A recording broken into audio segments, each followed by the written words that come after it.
Start. Good morning viewers, I'm back again to give you some important tips on how to be a good communicator. In my last class, if you remember, I had spoken about some very important aspects of good communication, starting with body language, posture, eye contact, to view your audience beforehand, and all of that would give you a very good, impressive and an effective traits of a communicator. I go on further today to take you into the other aspects of communication so that you can do better and and create an impression amongst your audience and to the listener also. Significant aspect of oral presentation starts with pronunciation. When you pronounce each and every word very clearly, break the sound, and the last words also are very important in a sentence. So is the last letter in a word. So the last word in the sentence should not be swallowed. The last letter in a word should also not be swallowed. Like the T's and the D's, the S, all of that need to be pronounced in the right way. Next comes delivery. Only pronunciation will not help. You have to deliver your content well. For instance, when you are addressing the crowd or you're addressing a group of people or it's just one-to-one, how you present your content makes a whole lot of difference. So the second important part is delivery, and thirdly, again I emphasize the importance of body language.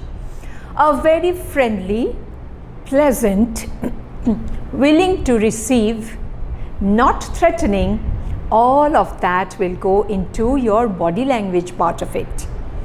Do not stand in one place if you are delivering a lecture. You do not have to walk up and down, but you can just move a little. So that will create a kind of involvement with the lecture that you are delivering.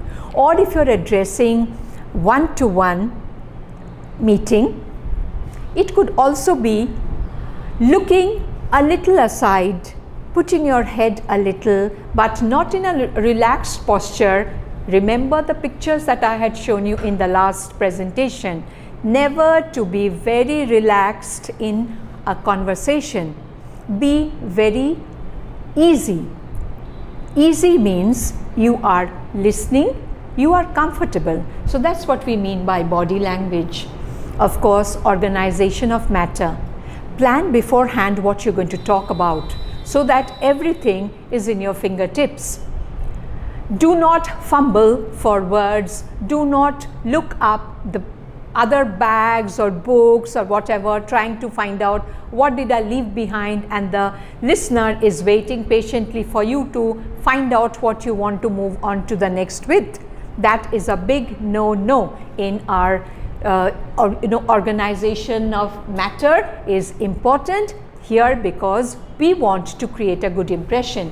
Next we move on to audience awareness, which I've already told you. Size up your audience beforehand. Gauge what they want. Do your preparation, come and deliver. And of course, if you want, you use audio-visual aids, as in a good microphone is important if you're addressing a big gathering. An effective sound system is important if you are addressing a small meeting. And likewise, you have to check your gadget. Change it if you want, but be very prompt with whatever you need. And lastly, have a good interaction with the crowd so they know that you are actually with them. But you see, all that I have discussed so far does not mean that you alone can go on with your speech. There will always be barriers in communication. First of all, I am presenting a very broad view of it. See, it could be psychological. psychological barrier, that means something which is coming in the way of good communication. It could be psychological, it could also be interpersonal, and thirdly, organizational network. So this is just a broad view. So psychological, interpersonal and organizational network can come in the way of good communication. Now let us see how. I start with psychological barrier. By the term barrier, you understand something which is building an invisible wall between you, the speaker, and X, the listener. First of all, what happens, this is a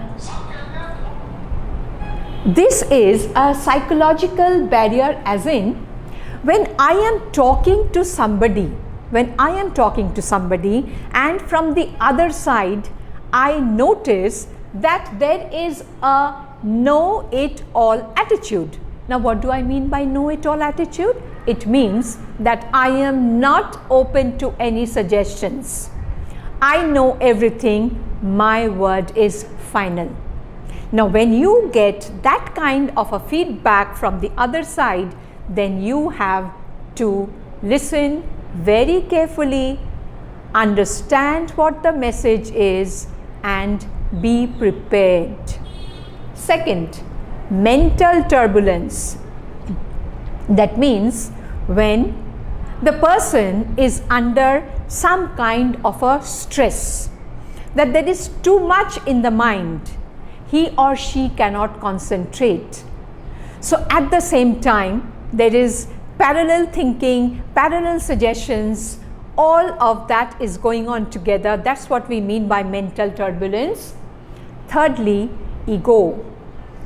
Ego is a very common psychological term. You know, the whole idea of giving yourself the importance, nobody else matters.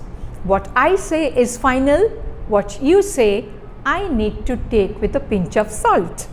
So ego comes in the way of good communication. Once again, I emphasize on what I said in the beginning, that he or she is not open to any kind of conversation. And next point is tiredness, or a preconceived notion. Tiredness as in, so maybe it's after the day's work, or the previous day there had been a heavy meeting, still the hangover is there, the person could not catch up with his rest and sleep. So that is understandable, that the person is tired, he or she cannot receive information properly. But look at that, along with it I have clubbed preconceived notion, that is right from the beginning judgment has been made. That is, I am coming with an idea that this is already in the cards. I will go ahead with this and I will not listen to the other. That is what I mean by a preconceived notion, something on which I have already taken a decision. Now these are different reasons to create hesitations, apprehension, leading to poor communication. You see what happens when these kind of different barriers enter into our communication. Just place yourself at the other end, and if you find the person you are speaking to is closed to any kind of conversation, has already come with a preconceived idea, right from the beginning he knows what he's going to talk about, he is not open to any suggestion, he is putting it as if he is the last word. Now you can be threatened. There are a lot of apprehensions which arise as a result. Therefore, that could lead to poor communication, and definitely I would term it as a barrier for sure. We move on to the next one. Interpersonal, between you and me. The first point I have put is emotional reaction.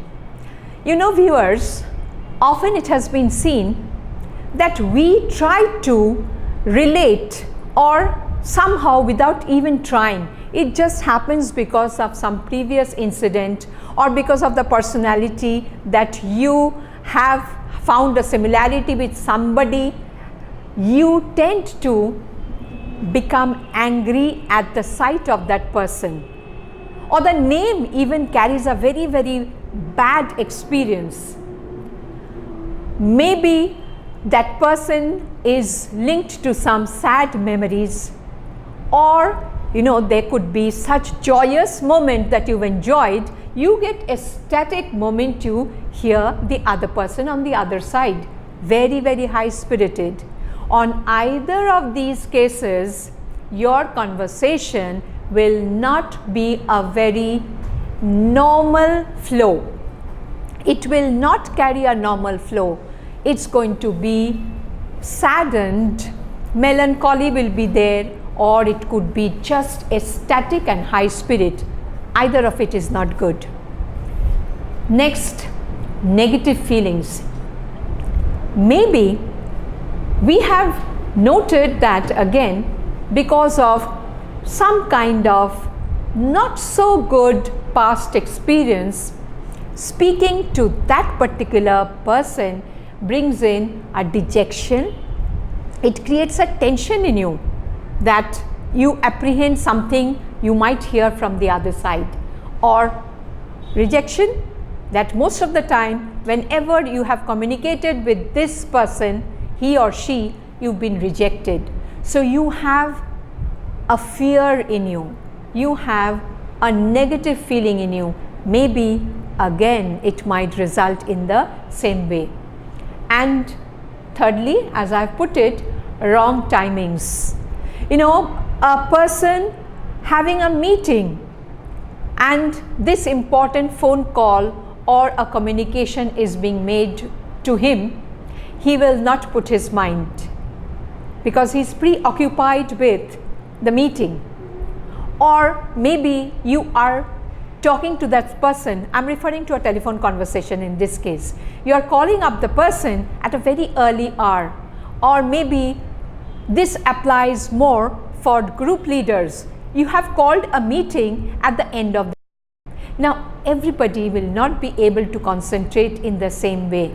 So that is why we find that these kind of interpersonal barriers which come in can lead to poor conversation, can lead to poor communication. Now just let me emphasize on the last word. These lead to difficulty in conversation. Note the word difficulty. We want to communicate and converse in a very comfortable way so that your idea, your whole project, the whole objective gets across to the listener. So the communication part of it is very, very important in any organizational structure. Communication is important in day-to-day life. Communication is important in office culture as well. So that is why I am referring to things like project. So whenever we talk about something, see that we choose the right time and do away with any kind of judgment.